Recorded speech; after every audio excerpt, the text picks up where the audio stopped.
corpo muda. Não é só o corpo que muda, a mente muda. O espírito muda, a maneira de ser no mundo muda, o olhar para a realidade muda. E se isso não mudar, alguma coisa está errada conosco. Nós estamos querendo nos agarrar em algo que não dá para segurar. Porque está tudo se transformando. Por que só eu não mudo? Eu não mudo, eu não mudo. Como não muda?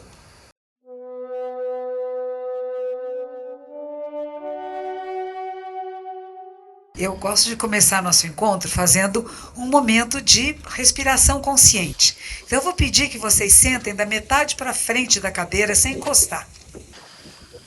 Então vamos sentir. Os pés estão no chão em paralelo, os joelhos estão um pouquinho distantes um do outro, quase que a distância de um punho seu. E nós vamos mover um pouco o tronco da esquerda para a direita como um pêndulo, procurando o eixo de equilíbrio e ao mesmo tempo em que sentimos que estamos sentados nos isquios, que são os ossos debaixo da bacia. Vamos pensar no nosso corpo um pouco na ossatura, nessa coisa branca que nos dá sustentação. Então temos os ossinhos da bacia e aí temos esse pêndulo que encontra naturalmente o seu eixo de equilíbrio. O movimento vai diminuindo até que você perceba que está alinhada. A coluna vertebral, ela está alinhada. Não estamos sentados para baixo, estamos alongando. Alongando, pomos os ombros para trás e para baixo. E abrimos o diafragma. Então temos uma postura sentada, que é uma postura correta e adequada para a nossa respiração ser melhor.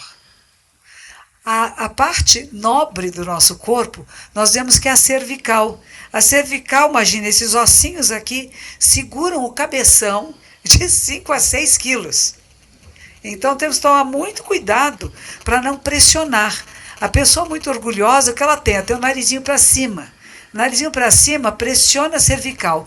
Se pressiona a cervical, o oxigênio não chega direito. É por isso que fica assim, sabe? Assim, achando que é melhor que os outros. Então, é porque não está oxigenando direito, é só isso. Aí se puser a cabecinha no lugar, pôr a cabecinha no lugar, é o crânio que se ajeita, né? Então nós estamos falando de osso, né? O crânio que vai ficar bem plantado e o queixo fica em paralelo ao chão. Então ele não está nem para cima nem para baixo. Tem uns que gostam de ser humilde demais, né? Que anda tudo assim, né? Dor nas costas, não é legal. Então a gente ajeita o corpo para trás e para baixo os ombros, a coluna vertebral alongada, a cervical alongada, como se houvesse um fio de prumo puxando do cocuruto da cabeça para o céu. Então temos esse alongamento. Agora vamos fazer o que com as mãos? As mãos, existe uma posição que se chama mudra. Mudra quer dizer posição de mãos. Nós vamos colocar as mãos no mudra cósmico, que é o seguinte: a mão direita vai embaixo, a esquerda vai em cima, a articulação se sobrepõe à articulação e os polegares se tocam bem de leve. Tem que ter, eu estou fazendo aqui em cima, mas isso fica no colo, né? É uma forma elíptica. Lembra? A gente aprendeu na escola? Alguém lembra da escola de geografia, né? Era assim. Não era assim? Ó, forma elipse. Ai, a mãozinha, o buraco que fica é mais importante. Né? Às vezes a pessoa que pensa fazer assim não adianta. O polegar lá em cima. Por quê? Isso daqui é quase que um termômetro para você avaliar a você mesmo. Tem duas coisas nesse mudra. Um deles, eu estou no cosmos, no universo, e o universo está em minhas mãos. Ele está aqui. Como é que eu cuido? É com delicadeza e respeito. Né? Se eu tiver muito rígida, o que acontece? A postura fica dura. Né? Ah, estou fazendo direitinho. Ó. Não está direitinho, não, está com muita rigidez. Se tiver muito mole, cai e adormece. Então vai para o inconsciente, em vez de ir para o que a minha professora de yoga chama de supraconsciência.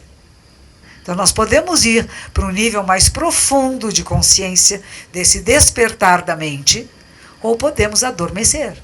E nós queremos despertar. Então essa mãozinha tem esse simbólico. Não só a minha conexão, o cosmos em mim e eu no cosmos, como que eu estou agora. E a gente vai se reajustando, como um violino que vai ajustando a sua corda. Né? Uma corda de um violino muito tensa, ela quebra. E se ela estiver muito frouxa, o som não é bom. Então este é o nosso ajustador do nosso corpo, e como ela bem disse, corpo, mente e espírito, como uma unidade, não como três coisas separadas brigando entre si. Formam uma unidade. Então colocamos as mãos no mudra cósmico, nós vamos fazer um pequeno exercício respiratório, que ainda não é o que nós vamos chegar. Isso é para nos preparar. Nós inspiramos naturalmente pelas narinas, sem forçar, deixe o ar entrar natural. Dê uma pequena pausa e solte devagar pela boca, fazendo um ruído, abrindo a glote. Então o som é mais ou menos assim, ó.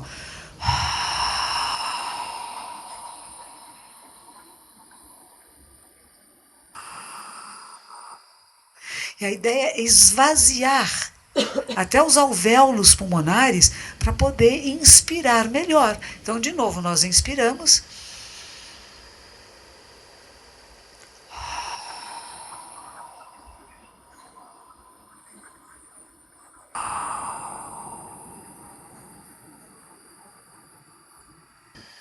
E uma terceira e última vez. Inspiramos pelas narinas. E vamos soltar pela boca.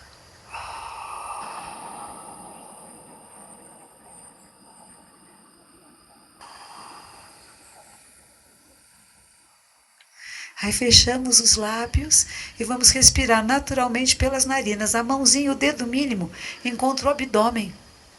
Aí, né, a mão, o dedo mínimo fica no abdômen. A gente diz que tem uma parte do nosso corpo, no Japão a gente fala hara, entre o hara e o tanden, que se chama. É 4 dedos abaixo do umbigo, é proporcional ao corpo de cada um, é os dedos de cada um, onde os dedos mínimos pousam no nosso corpo. Então mantenha essa postura. Agora podemos colocar a ponta da língua no céu da boca, atrás dos dentes frontais. Eles apenas tocam, a língua toca suavemente o céu da boca. Veja que interessante, temos consciência de onde está a nossa língua. Onde estão nossos pés, perna, o nosso quadril, o nosso tronco, as costas, o alinhamento da coluna, a cervical, o crânio, a cabeça, como que estamos respirando, como estão nossas mãos, nossos dedos e onde está a nossa língua. Apenas pousada. E vamos manter os olhos entreabertos, nós não fechamos. E eles vão ficar num ângulo de 45 graus, pousados à sua frente.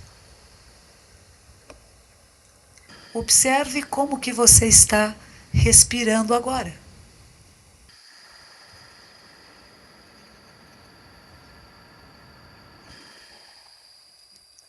A diferença de temperatura do ar que entra e sai das narinas.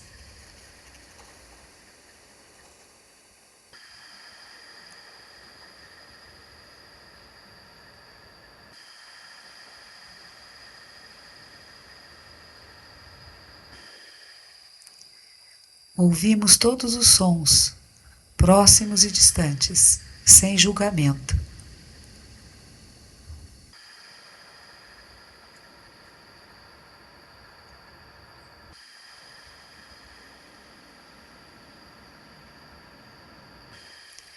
Sentimos a temperatura da sala.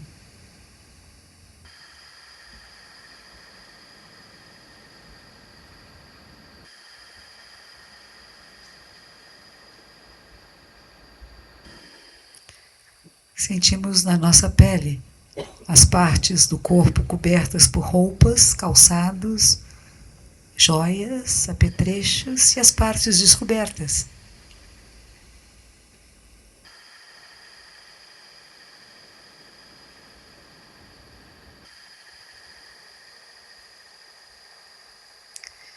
Percebemos aromas, fragrâncias, odores, assim como são.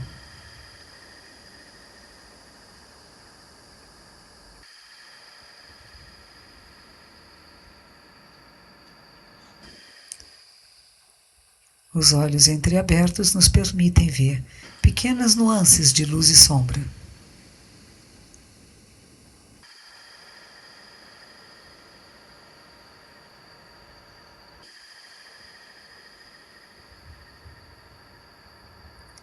E observamos a nossa própria mente.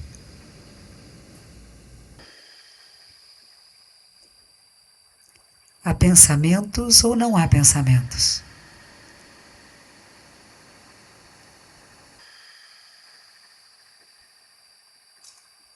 Se houver pensamentos, observe se são palavras ou imagens.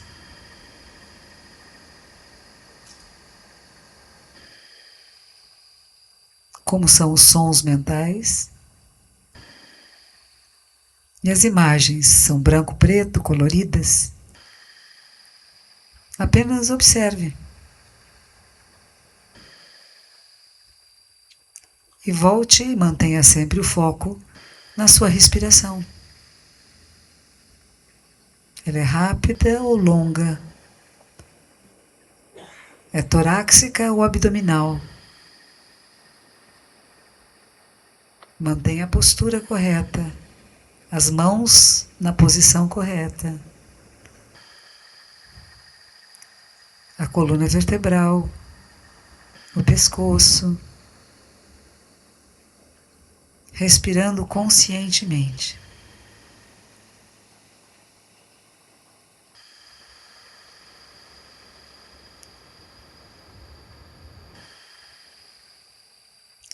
Observando a caixa torácica, como ela se expande ao inspirar e como ela se contrai em todas as direções ao expirar.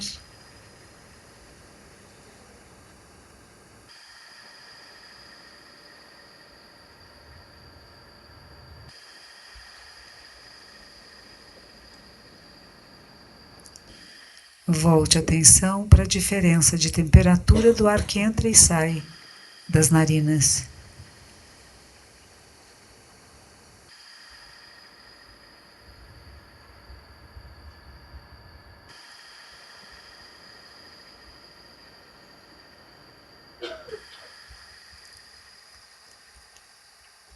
E podemos colocar as mãos palma com palma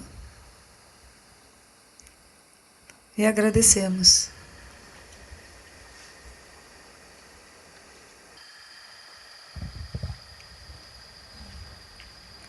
Muito obrigada. Eu sempre penso que esse nosso agradecimento é a toda a vida do céu e da terra. Inúmeras causas e condições para que nós estejamos aqui agora hoje. Começando pela Flávia Rezende, que me chamou. Eu fiquei muito honrada com esse convite. A Monja Mioden, que é aqui de Uberlândia, então em toda a Sanga, Rodem, e o pessoal que aqui pratica o Zen Budismo há alguns anos. Mas para que nós pudéssemos nos encontrar, foram inúmeras outras causas e condições que não estão tão aparentes. Nós temos essa sala maravilhosa que nos acolhe, as cadeiras, as poltronas que alguém fez. E vamos imaginar, ela é feita de um tecido, parte dele é de algodão, e esse algodão só existe porque há sol, porque há lua, porque há estrelas, porque existe alguém que trabalha em algum algodoeiro. E vamos imaginar essa pessoa que trabalha lá, que pode ter um boia fria, e ele leva com ele uma boiazinha, o lanchezinho, e desse lanche tem um pedaço de pão. Olha o campo de trigo ou de aveia. Este pedaço de cadeira onde nós estamos sentados é feito de tudo que é não cadeira, não tecido. O tecido só existe por causa de todo o resto que está em equilíbrio e em harmonia. Senão não existiria. Assim é a nossa vida e cada um de nós. Por isso no Zen Budismo a gente fala o eu, não eu. Este eu, que não é nem fixo nem permanente, né? Minhas mãozinhas eram diferentes quando era criança, ela era tão bonitinha. Olha como elas estão tortinhas. Chama artrose, é genético. Vai ficar tudo tortinho. A gente só pode rir, vai fazer o quê, né? Vai mudando. Tem gente que fica triste, não, é assim mesmo, né? O corpo muda. Não é só o corpo que muda, a mente muda. O espírito muda. A maneira de ser no mundo muda. O olhar para a realidade muda. E se isso não mudar, alguma coisa está errada conosco. Nós estamos querendo nos agarrar em algo que não dá para segurar. Porque está tudo se transformando. Por que só eu não mudo? Eu não mudo, eu não mudo. Como não muda? O nosso corpo muda. Há um tempo atrás, lá em São Paulo, eu estava há muito tempo sem fazer nenhuma atividade física. Por isso que eu gostei muito quando a Flávia me chamou. E eu tenho uma aluna que também é uma educadora física. E ela chegou para mim e disse assim, monja, assim não pode. Então, na frente do meu templo, lá tem uma praça. Ela disse, a senhora vai começar a andar na praça. Correr, imagine, de jeito nenhum, nem tinha condição. A praça tem 600 metros. Eu quase morria para andar os 600 metros. Já na metade, falei, chega, né? Que praça enorme, né? E ela disse assim, não, vamos caminhar, vamos caminhar, vamos caminhar. E hoje em dia eu sou capaz de correr pouquinho, eu corro 5 quilômetros, eu entro em corridas de 5 quilômetros e me divirto muito. E eu achava que em corrida só tinha gente mocinha, magrinha, sabe os campeões? Aqueles que chegam lá na frente. Eu achava que tinha que ter um determinado corpo, que tinha que ter uma determinada idade. E a primeira corrida que eu fui, eu fiquei maravilhada. Tinha pessoas muito mais velhas do que eu. Gostei. Muito mais gordinhas do que eu. Gostei. Tinha uns que andavam até mais devagar do que eu. Ai, que delícia. Né? Então, eu me senti muito bem, porque a gente cria fantasias, ideias, que só pode fazer esporte se estiver numa determinada condição física, mental, espiritual. É o contrário. O que nós fazemos vai mexendo com o nosso corpo, com a nossa mente, com o nosso espírito. É muito importante. Esta menina que faz essa assessoria de corrida lá em São Paulo, ela veio praticar zazen comigo, meditação, quando ela era maratonista. E numa dessas maratonas, e como ela começou a treinar sozinha, e ela treinava corrida maratona, é muito grande, são 42 quilômetros, e ela treinava muito sozinha, ela não tinha assessoria de corrida. O que aconteceu? Um dia ela teve uma inflamação muito grande no tendão. Tendão é importante, a gente nem pensa que ele tem, né? Vocês estão prestando atenção no tendão do seu pé agora? É só quando dói que a gente percebe, né? Pois ela teve um problema muito grave. E ela trabalhava num grupo ensinando corrida, e ela não queria parar, porque ela não queria perder a posição dela dentro do grupo. Conhecemos isso? Ai, meu corpo está dizendo descansa. Eu digo, não posso. Eu preciso continuar fazendo. E aí a gente vai e arrebenta a cordinha. Foi mais ou menos o que aconteceu com ela. E ela veio fazer zazen comigo, ela era muito ligada a grupos xamânicos, e até a professora de xamanismo dela disse, vá meditar. Você tem que entender o que está acontecendo com o seu corpo e com você, com a sua mente. Por que está se machucando? Por que não está ouvindo o seu próprio corpo? Onde é que você perdeu o contato com você mesma? E ela veio fazer zazen comigo. Olha, ela era uma maratonista. Maratonistas, assim como triatletas, passam por dor e sofrimento físicos. Não é fácil. Dizem que tem uma barreira chamada a barreira dos 30 quilômetros. Você vai indo, vindo, quando chega nos 30 quilômetros, que tem assim uma parede que fica ali na frente, que você fala, e agora? Vou morrer, vai acabar, não vai dar jeito, né? Alguns têm câimbras terríveis, têm que parar. Outros que estão bem preparados atravessam. E o que ela me contava é que quando você atravessa essa barreira dos 30, de repente tudo que existe é o que nós fazemos em meditação, que se chama presença absoluta. Eu e eu mesmo. Eu não tenho mais competição com ninguém. Não me interessa quem está do meu lado ou quem não está, porque o que existe é o meu ritmo cardíaco e eu estou presente a ele. E eu tenho que sentir exatamente o que está acontecendo no meu corpo, para não apressar demais e não ir devagar demais. E a única coisa que eu ouço é as minhas passadas. Pá, pá, pá, pá. Ela disse uma coisa incrível. Quando ela veio fazer o retiro comigo, e fazemos retiros muito árduos, de 7 dias e 7 noites, e ela foi capaz de ficar o tempo todo em imobilidade, como a gente pede, porque ela tinha um treinamento anterior que permitia isto. E ela ficou maravilhada. E ela disse assim, o que eu consigo nessas corridas muito extremas, um estado mental de paz, de tranquilidade, porque atravessa vários portais. Quando dói muito, a Flávia pode contar para vocês, né? Quando dói, quando incomoda, a mente começa a dizer: larga, deixa isso. Para que você está fazendo isso? Está doendo, para, vai descansar, vai tomar uma cervejinha. Que coisa, estou com sede. Vai fazer outra coisa, você está me machucando. Eu não quero mais ir, minha perna está doendo. Mas quando você consegue ter o controle da sua própria mente, você conversa com você mesmo e você diz: eu posso, eu consigo, eu vou, eu não desisto. Isso é para todos nós, é para a nossa vida. Isso nós aprendemos em práticas meditativas, de observar o movimento da mente humana.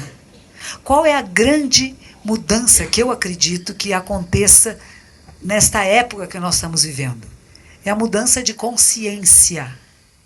De uma consciência, que eu vou dizer, alterada, que é essa, cheia de ansiedades, de problemas, e que vou fazer, e tantas coisas, olha quantas provocações, eu preciso estar sempre me comunicando com alguém, de preferência virtual, né? Porque perto, perigoso.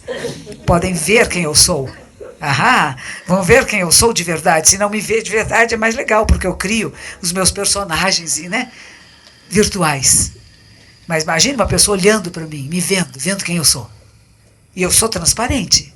Todos somos transparentes uns para os outros. Então nós nos escondemos às vezes, né, atrás de alguns mecanismos maravilhosos. Eu adoro a tecnologia. Eu acho que ela é extraordinária, que nós temos que saber usá-la e não sermos usados por ela. Que é o que às vezes acontece. É a mesma coisa, né? Antigamente era assim, criança que descobria televisão, só queria ficar vendo televisão, que maravilha. Aí você dizia: desliga. Não quero, mais um pouquinho, papai e mamãe. Hoje não é assim. Desliga o computador, mais um pouquinho. Não é?